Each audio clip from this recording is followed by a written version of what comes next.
परम प्रेममय श्री श्री ठाकुर अनुकूलचंद्र श्रीमुख निःसृत पवित्र नारी नीति ग्रंथ पाठ। मोर कथागुड़िक जदि तुम केवल कथा और चिंतार खोराक मात्र हुए करवा आचरण भितर दे सेगुड़िक जदि वास्तव में फुटे तोली नपार तेरे पाइबा जे तुम साच्छन्न रही ता किंतु अति निश्चय तुमर मो। नारी नीति एक पात्र रे आहार अनेक मिली एक पात्र रे आहार करिबो नाही बरम एक संगरे आहार करिबो।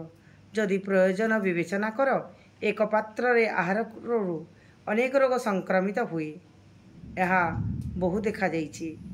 यह फल रे तुमे रोगदुष्ट होई समस्त परिवार को मध्य रोगदुष्ट करि पकाई पार जहाँ स्वास्थ्य आनंद और जीवन को अवनत करे ताहा ही पाप।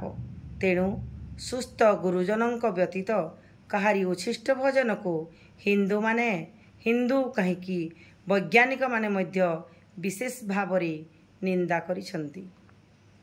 जय गुरु वाणी संख्या 56। जय गुरु।